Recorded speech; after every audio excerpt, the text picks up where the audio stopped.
தமிழ்நாட்டில் இருக்கின்ற முஸ்லிம் அரசியல் கட்சிகள் முஸ்லிம் அடையாளத்துடன் தான் அரசியல் செய்கின்றன. நீங்கள் வித்தியாசமாக மனிதநேய ஜனநாயக கட்சி என்ற பெயரில் எல்லா மக்களையும் இணைத்ததாக அரசியல் செய்கின்றீர்கள். உங்களுடைய கட்சியின் உபதலைவராக கூட வேலுச்சாமி இருக்கின்ற செல்லச்சாமி இருக்கின்ற ஒரு முஸ்லிம் அல்லாதவரை நியமித்திருக்கிறீர்கள். முஸ்லிம் அல்லாதவர்கள் கூட உங்களது கட்சி நோக்கி ஆதரவு தெரிவித்திருக்கின்றார்கள். இது எப்படி சாத்தியமாகியது? எப்படி இதை சாத்தியமாக்கினீர்கள்? காலத்துக்கேற்ற அரசியலை கள யதார்த்தங்களை கருத்தில் கொண்டு செய்வதுதான் மிகச்சரியான தலைமைத்துவமாக இருக்கும். அந்த அடிப்படையில் தமிழ்நாட்டுடைய யதார்த்த சூழல்கள் எல்லா சமூக மக்களுக்கு மத்தியில் இணக்கப்பாடுகளை உருவாக்க வேண்டும் என்ற அடிப்படையில் இருக்குது. அதை நாங்கள் உருவாக்கி கொண்டதுனால தான் எங்கள் கட்சியை எல்லா சமுதாய மக்களும் பங்கேற்கும் வகையில் மாற்றி அமைத்து வருகிறோம். எங்களுடைய மாநில தலைமை பொறுப்புகளில் மட்டுமல்ல, எங்களுடைய மாவட்ட நிர்வாகங்கள், ஒன்றிய நிர்வாகங்கள், நகர கிளை நிர்வாகங்களில் இந்துக்கள், முஸ்லீம்கள், கிறிஸ்தவர்கள், தலித்துகள் என்று எல்லா சமுதாய மக்களுக்கு வாய்ப்புகளை வழங்குகிறோம். எங்களுடைய பொதுக்கூட்டங்கள், போராட்டங்கள், ஆர்ப்பாட்டங்களுக்கு எல்லா தரப்பு மக்களும் வருகிறார்கள். அறுதி பெரும்பான்மையாக 70-75% முஸ்லீம்கள் இருப்பார். ஏன்னா இந்த பிளாட்ஃபார்மில் தானே உருவாகும். அதே நேரத்தில் 25% அதிகமாக பிற சமுதாய மக்களையும் உள்வாங்கி இருக்கின்றோம். இந்த எண்ணிக்கையை எதிர்காலத்தில் 50-50 என்ற அளவிலே கொண்டு வர வேண்டும் என்ற அடிப்படையில் நாங்கள் வியூகங்களை வகுத்து வருகிறோம். காரணம் சமூக நல்லிணக்கம். ஒரு சமூகம் தனித்து நின்ற எல்லாவற்றையும் சாதித்து விட முடியாது. நம்மை சுற்றி வரக்கூடிய எல்லா மக்களோடும் உறவுகளை பேணி அவர்களுடைய கரங்களை எல்லாம் ஒருங்கிணைத்து சில விஷயங்களை செய்கின்ற பொழுது ஒரு முழுமையான வெற்றி கிடைக்கும், ஒரு முழுமையான திருப்தி கிடைக்கும். எல்லாவற்றையும் கடந்து அமைதியும் ஒருமைப்பாடும் ஏற்படுகிறது, புரிந்துணர்வு ஏற்படுகிறது. ஒரு நாடு வளர்ச்சி அடைய வேண்டும் என்று சொன்னால் அந்த வளர்ச்சிக்கு தேவை பொது அமைதி. பொது அமைதி இருந்தால் தான் வளர்ச்சியை எட்ட முடியும். வளர்ச்சி இருந்தால் தான் எல்லோரும் மகிழ்ச்சியாக இருக்க முடியும். இவற்றையெல்லாம் புரிந்து கொண்டுதான் எங்களுடைய அரசியலை நாங்கள் இவ்வாறு வடிவமைத்திருக்கிறோம். எங்கள் கட்சியை எல்லா சமூக மக்களும் போற்றக்கூடிய அளவுக்கு நாங்கள் வளர்த்தெடுத்திருக்கின்றோம். இப்போ வெளிநாடுகளில் இலங்கையில் இருக்கக்கூடிய நீங்களே அதை புரிந்து கொண்டு ஒரு கேள்வி கேட்குறீங்கன்னா, எங்களுடைய அரசியல் ஏற்படுத்திய தாக்கம், குறிப்பாக சமூக வலைதளங்களில் எங்களுடைய செய்திகள் எங்கள் கட்சியினர் மட்டுமே பகிர்வதில்லை. எங்கள் கட்சியை தாண்டி பொதுமக்கள், எல்லா சமூக மக்கள், சமூக ஆர்வலர்கள்லாம் பகிர்வதென்ற காரணத்தினால்தான் எங்களுடைய ஒரு செய்தி வெளியிட வருகின்ற போது அது பெரிய தாக்கத்தை மக்களிடம் ஏற்படுத்தும். இப்போ புலம்பெயர்ந்து வாழக்கூடிய அல்லது வெளிநாடுகளில் இருக்கக்கூடிய உங்களை போன்றவர்களும் அதை கவனிக்கக்கூடிய அளவுக்கு அந்த செய்திகள் கொண்டு செல்லப்படுகிறது என்று சொன்னால் எல்லா சமூக மக்களுடைய பங்களிப்பு இருக்கின்ற காரணத்தினால்தான் அவையெல்லாம் சாத்தியமானது. இதைத்தான் இப்போது மற்ற பல முஸ்லிம் சார்பு கட்சிகளும் கவனத்தில் கொள்கிறார்கள். அதாவது பாஜக, மனிதநேய ஜனநாயக கட்சியுடைய இந்த அரசியல் சூத்திரத்தை தான் நாமும் பின்பற்ற வேண்டும் என்ற நிலைக்கு வந்திருக்கிறார். பல பேர் மறுத்து கொண்டிருந்த விஷயத்தை, தயங்கிய விஷயங்கள் எல்லாம் அது சரியான விஷயமா இருந்தால் துணிச்சலாக செயல்படுத்துவது எங்கள் கட்சியோட நடவடிக்கை.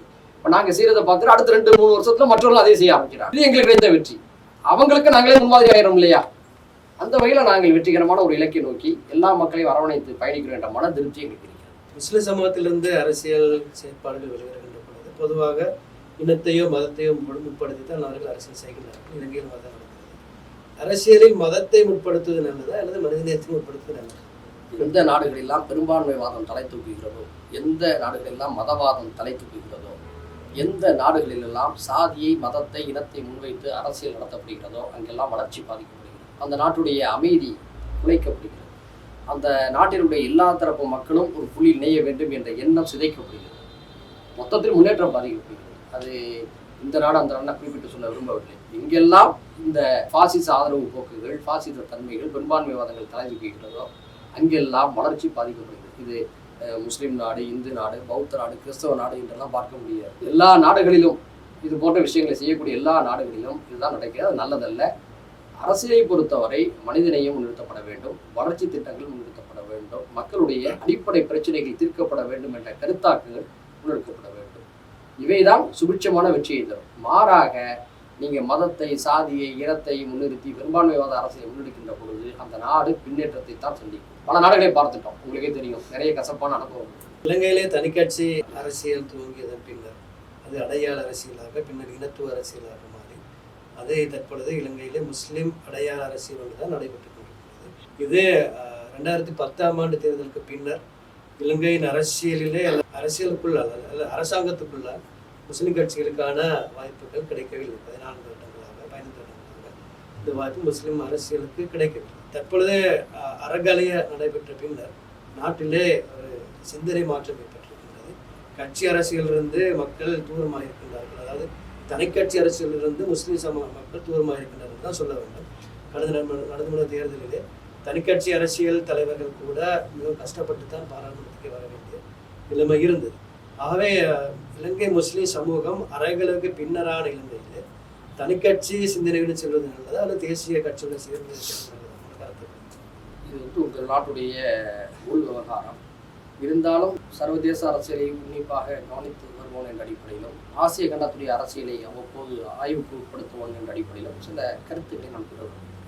இலங்கையில் நடைபெற்ற உள்நாட்டு போர் ஏறத்தாழ முடிவுக்கு வந்துவிட்டது. ஆனாலும் கூட பெரும்பான்மைவாதத்தின் பெயரால் தூண்டப்பட்ட சில கசப்பான நிகழ்வுகள் இலங்கை மக்களால் ஏற்றுக்கொள்ளப்படவில்லை. அடுத்து இலங்கையில் 1990களுக்கு பிறகு பிறந்த தலைமுறையினர், 2000க்கு பிறகு பிறந்த தலைமுறையினர், இவர்களெல்லாம் இலங்கை ஒரு முற்போக்கு நாடாக மாற வேண்டும், பொருளாதார வலிமைமிக்க நாடாக மாற வேண்டும், எல்லா இன மக்களுடைய உணர்வுகளையும் புரிந்து கொள்ளக்கூடிய ஒருமைப்பாட்டை காக்கக்கூடிய ஒரு நாடாக இருக்க வேண்டிய என்ற சிந்தனையிலே அவர்களாம் வளர்ந்து கொண்டிருக்கிறார். அதன் விளைவுதான் ஒரு மிகப்பெரிய கிளர்ச்சி. அந்த கிளர்ச்சிக்கு பின்னாலே அரசியல் தூய்மைப்படுத்தப்பட வேண்டும் என்ற எண்ணமும் இந்த மக்களிடம் உருவாகும். இதில் தமிழர்கள், சிங்களவர்கள், முஸ்லீம்கள், கிறிஸ்தவர்கள் எல்லாருமே ஒரே பார்வையில் இருந்தாங்க. அதனால இந்த போராட்ட காலத்தில் எல்லா மத மக்கள், எல்லா மொழியின மக்கள், எல்லா பிரதேச பகுதியிலிருந்தும் அந்த மக்கள் ஒன்று கூடினாங்க. இதை நம்ம புரிந்து கவனிக்கணும். வளரும் தலைமுறையினரிடம் இப்படிப்பட்ட ஒரு மாற்றம் ஏற்படுகின்ற போது அதை புரிந்து கொண்டு காய் நகர்த்துவது தான் புத்திசாலி. நீங்கள் சுட்டி காட்டினீங்க, கடந்த பாராளுமன்ற தேர்தலை இலங்கை பொறுத்தவரை 2 விதமான போக்குகள் முன்வைக்கப்பட்டதாக நான் கருதுகிறேன். ஒரு தரப்பு அரசியல் கட்சிகள் ஆட்சி மாற்றம் வேண்டும் என்று விரும்பினார்கள், ஒரு சிலர் அரசியல் மாற்றம் ஏற்பட வேண்டும் என்று விரும்பினார்கள். ஆனால் இலங்கை மக்கள் அரசியல் மாற்றம் தான் எங்களுக்கு தேவை என்று தீர்மானித்ததாக நான் கருதுகிறேன். அப்படிப்பட்ட ஒரு சூழல் வந்த பிறகு முஸ்லிம் சமூகத்தை முன்னிறுத்தி அரசியல் செய்யக்கூடிய கட்சிகள் கால மாற்றத்துக்கு ஏற்ப தங்களுடைய வியூகங்களை மாற்றிக்கொள்ள வேண்டும். மக்களிடம் மேம்போக்கான அரசியலை மட்டுமே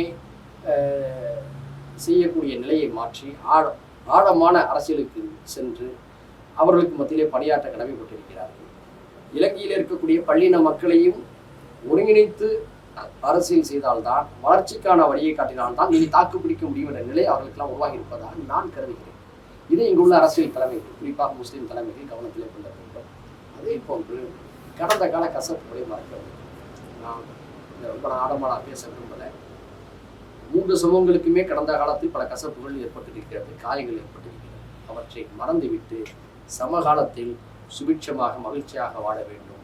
எதிர்காலத்தில் நம்முடைய தலைமுறைகள் நிம்மதியாக இருக்க வேண்டும் என்ற அடிப்படையில் கடந்த கால கசப்புகளையும் காயங்களையும் மறந்துவிட்டு 3 முக்கிய சமூகங்களும், கிறிஸ்தவர்கள் உள்ளிட்ட 4 முக்கிய சமூகங்களும் களத்திலும் பொது நீரோட்டத்திலும் எவ்வாறு இணைந்து செயல்பட வேண்டும் என்பதற்கு முஸ்லீம் தலைமைகள் அதிகமாக முயற்சி எடுக்க வேண்டும். இது அவருடைய எதிர்கால அரசியலுக்கும் கூட நல்லதாக நான் கருதுகிறேன். இது உண்மையில் விவாதத்துக்கு உட்படுத்த வேண்டிய விடயம். இதனால் எல்லா சமூகங்களும் பாதிக்கப்பட்டிருக்கின்றன. குறிப்பாக ஒரு சமூகம் இன்னொரு சமூகத்தால் பாதிக்கப்பட்டிருக்கு, அடுத்த சமூகத்தால் பாதிக்கப்பட்டிருக்கிறது. இதனால் எல்லோருக்கும் ஒரு பகைமறுப்பு காலம் ஒன்று தேவைப்பட்டிருந்தது. முஸ்லிம்களுக்கும் அந்த பகைமறுப்பு காலம் கிடைத்தது. ஆனால் அது சிறப்பாக சரியாக பயன்படுத்தி கொள்ளவில்லை என்ற வருத்தம் என்னை போன்றவர்களுக்கு உண்டு. அதற்கு யார் காரணம் என்று சொன்னால், முஸ்லீம்களுக்கு தலைவர்களாக இருப்பவர்கள், அவர்களுக்கு மத்தியில் அறிஞர்களாக இருந்தவர்கள், இவர்களுடைய கவனக்குறைவு அதுக்கு ஒரு முக்கிய காரணமாக நான் கருதுகிறேன். அதை நான் குறையாக சொல்லவில்லை, பிழையாக கருதி அவற்றை சரி செய்து கொள்ள வேண்டும் என்று நான் வலியுறுத்துகிறேன். முஸ்லிம்களும் தமிழர்களும் தமிழ் என்ற ஒரு மொழியால் ஒன்றுபட்டவர்கள் இருக்கின்றார்கள். ஆனால் வேறு வேறு சமூகங்களாக இலங்கையில் இருக்கின்றார்கள். அவர்களால் இணைந்து ஒரு விடயத்தை சாதிக்க, அதாவது சிறுபான்மை என்று வருகின்ற பொழுது 2 பேருக்கும் சேர்ந்து தான் பிரச்சனை வருகிறது. ஆனால் 2 பேரை சேர்ந்து அந்த பிரச்சனைக்கு தீர்வு காண முற்படுகிறார்களா என்று பார்க்கின்ற பொழுது அதுக்கான அவகாசங்கள் எங்கே கிடைப்பதில்லை. ஆகவே எங்களால் சிறுபான்மைக்கான உரிமைகளை பெற்றுக்கொள்வதில் கஷ்டங்களும் இருக்கின்றன என்பதை சொல்லிக்கிறேன். அதாவது தமிழ்நாட்டில் இந்துக்கள், முஸ்லீம்கள், கிறிஸ்தவர்கள் நாங்கள் எல்லாருமே எங்களுக்கு தமிழர்கள் தான் சொல்கிறோம். காரணம், எங்கள் நாட்டுடைய அரசியல், எங்கள் நாட்டுடைய வாழ்வியல் அவ்வாறு இருக்குது. மொத்தமாக நாங்கள் எல்லாருமே தமிழ் என்ற ஒரு தேசிய இனம், திராவிட என்ற மரபு இனம் என்ற அடிப்படையில் நாங்கள் எங்களை பாவிக்கிறோம், எங்களை நாங்கள் அடையாளம் காட்டிக்கிறோம். ஆனால் இலங்கையுடைய சூழல் வேறு. ஒவ்வொரு நாட்டுக்கும் ஒரு விதமான சூழல், அதை நான் தவறாக கருதலை. இப்போ இலங்கையில் முஸ்லீம்கள் தங்களை ஒரு தனித்த தேசிய இனம், அவருடைய மொழி என்பது தமிழ். இங்கு இந்துக்கள், செய்வர்கள் எனப்படுபவர்கள் தங்களை மதத்தை விட மொழியால் அடையாளம் காட்டிக் கொள்கிறார்கள், தமிழர்கள் என்று சொல்லப்படுகிறார்கள், அழைக்கப்படுகிறார்கள். பௌத்தர்கள் அறுதி பெரும்பான்மையினர் சிங்களவர்களாக கருதப்படுகிறார்கள். இப்படிப்பட்ட ஒரு சூழலை நாம் உள்வாங்கிறோம். அதே நேரத்தில் மொழியால் சகோதரன் அடிப்படையில் தமிழ் பேசக்கூடிய இருவரும் சமூகத்தைச் சேர்ந்தவர்களும் பொது நீரோட்டத்தில் இன்னும் எவ்வாறு இணைந்து செயல்படுவது, இன்னும் நம்முடைய உரிமைகளை எவ்வாறு கட்டி காப்பது, பெற்றுக்கொள்வது, பெரும்பான்மை சிங்கள மக்களோடு எவ்வாறு சமாதான உறவுகளை மேற்கொள்வது பற்றி மீளாய்வு செய்ய வேண்டும். நான் ஏற்கனவே சுட்டி காட்டினேன். ஆழமாக சில விஷயத்துக்கு நான் போக விரும்பவில்லை. கடந்த கால கசப்புகளையும் காயங்களையும் மறங்கள் திரும்ப திரும்ப அவற்றை தோண்டி துருவி கொண்டு காயங்களையும் கல்லறைகளையும் சேதப்படுத்தாதீர்கள். மேலும் மேலும் துன்பங்களை உருவாக்கிக் கொள்ளாதீர்கள். சில விவரம் புரியாதவர்கள், சமூகத்தின் மீதான பொறுப்பை உணராதவர்கள் சமூக வலைதளங்களில் கடந்த கால காயங்களை திட்டமிட்டு நினைவூட்டுகிறோம் என்ற பெயராலே பதற்றத்தை உருவாக்குகிறார். இதெல்லாம் சமகால சமாதான வாழ்வுக்கும் நல்லதில்லை, எதிர்காலத்துக்கும் நல்லதில்லை. பல விஷயங்கள் அடங்கியிருக்கிறது. எல்லா விஷயத்தையும் ஒரு ஊடகத்தின் வழியாக பேசுவது நல்லதாகவும் இருக்காது. புரிந்து கொள்ள வேண்டியவர்கள் புரிந்து கொள்வார்கள் நான் கருதுகிறேன். உண்மையில் ஒரு சமூகம் என்ற வகையில் பக்கத்திலே முஸ்லிம் பெரும்பான்மை மக்கள் பக்கத்தில் இருக்கின்றார்கள். நாங்கள் இங்கு முஸ்லிம்கள் சிறுபான்மையாக இருக்கிறார்கள், குறைந்த எண்ணிக்கையில் இருக்கின்றோம் என்ற வகையில் நாங்கள் எங்களை அடிக்கடி முஸ்லிம் சமூகம் தங்கள் சுய விசாரணை செய்து கொள்ள வேண்டிய தேவை இருக்கிறது. அது அந்த வகையில் அண்ணன்கள் என்ற வகையில் இந்திய முஸ்லிம்கள் தான் எங்களுக்கு அந்த பார்வையை எங்களுடைய அந்த சுய விசாரணைக்கு ஒத்துழைப்பு தர வேண்டிய கட்டத்தில் இருக்கிறோம். ஆகவே இலங்கை முஸ்லிம்களை பற்றி இந்திய முஸ்லிம்கள் என்ன நினைக்கின்றார்கள் என்பதை பற்றி கொஞ்சம் சொல்ல முடியும். நாங்கள் புகைத்துக் கொள்ள மாட்டோம், எங்களை திருத்திக் கொள்வதற்காக நாங்கள் கேட்கின்றோம். அநீதி எங்கு நடைபெற்றாலும் ஒரு அநீதி தான். நமக்கு ஒரு அநீதி ஏற்படுகின்ற பொழுது துடித்து எழக்கூடிய நாம், நம்மோடு வாழக்கூடிய பிற மக்களுக்கு அதே போன்ற ஒரு அநீதி ஏற்படுகின்ற போது அதே அளவிலான உணர்வுகளை வெளிப்படுத்த வேண்டும். அதுதான் மனிதநேயம். இந்த விஷயத்தில் இன்னும் கூடுதலாக இலங்கை முஸ்லீம்கள் கவனம் செலுத்த வேண்டும் என்று இலங்கை முஸ்லீம்கள் தங்களுடைய கல்வி பொருளாதார மேம்பாட்டிலே முன்பை விட இப்போது கொஞ்சம் கூடுதலாக அக்கறை காட்டுவதாக நான் அறிகின்றேன். இஸ்லாத்துடைய அற்புதமான கொள்கை கோட்பாடுகளை பெருமானார் நபிகள் நாயகம் ஸல்லல்லாஹு அலைஹி வஸல்லம் அவர்கள் எடுத்துரைத்த அற்புதமான வழிகாட்டல்களை இந்த மண்ணில் வாழக்கூடிய சகோதர சமூக மக்களுக்கு தங்களுடைய செயல்களின் மூலமாக எடுத்துரைக்க வேண்டும். அது மிக முக்கியம். பேச்சளவில் அல்ல, எழுத்தளவில் அல்ல, கருத்தளவில் அல்ல, தங்களுடைய சுய நடவடிக்கையின் மூலமாக அவர்களிடம் அந்த பண்புகளை வழிகாட்டுகின்ற பொழுது மிகப்பெரிய சமூக உறவுகளும் மதிப்பு மரியாதையும் அவர்கள் மீது அதிகரிக்கும். இது அவர்கள் கூடுதலாக கவனம் செலுத்த வேண்டும். அதே போன்று இலங்கை முஸ்லிம் சமூகத்தில் அதிதீவிர கடுங்கோட்பாடுகள் என்ற பெயரிலே ஒரு சிலர் உருவாகி வந்ததும், அதனால் ஏற்பட்ட பாதிப்புகளை சந்தித்ததும், அதனால் ஏறத்தாழ 10 ஆண்டுகள் இலங்கை முஸ்லிம் சமுதாயம் பின்னோக்கி சென்றதும் கசப்பான வரலாறு. அத்தகைய கடும்போக்காளர்கள் நம்முடைய பகுதியில் உருவாகினால் அவரை திருத்த வேண்டும், அல்லது பொது சமூகத்தில் அடையாளம் காட்ட வேண்டும், அரசாங்கத்தில் விடுத்துரைக்க வேண்டும். இவர்களை போன்றவர்களை கண்டும் காணப்படுந்தால் பேராபத்து வரும் என்பதை கடந்த கால சம்பவங்கள் உணர்த்திருக்கின்றன. இது முஸ்லிம் சமூகம் எச்சரிக்கையாக இருக்கிறது. இலங்கை முஸ்லிம்களுக்கு இலங்கைக்கு பக்கத்தில் இருக்கின்ற எங்களுடைய தொப்புள்கொடி உறவுகள் என்ற வகையில் நாங்கள் இன்று எங்களுடைய மனிதநேய ஜனநாயக கட்சியின் தலைவர் அவர்களை இந்த உரையாடலில் நாங்கள் சந்தித்தோம். உண்மையில் நியூஸ் நவ் ஊடகம் மதங்களை தாண்டி இனங்களை தாண்டி மனிதநேயம் என்ற கருத்தை நாட்டிலே விதைப்பதற்காக உழைக்கின்ற ஒரு ஊடகம் என்ற வகையில் இந்த மனிதநேய கட்சி ஜனநாயக கட்சியுடைய தலைவர் அவர்கள் எங்களுடன் தொடர்பு கொண்டிருந்தார்கள். அதை நாங்கள் எங்களுக்கு கிடைத்த ஒரு வெற்றியாக கருதுகின்றோம்.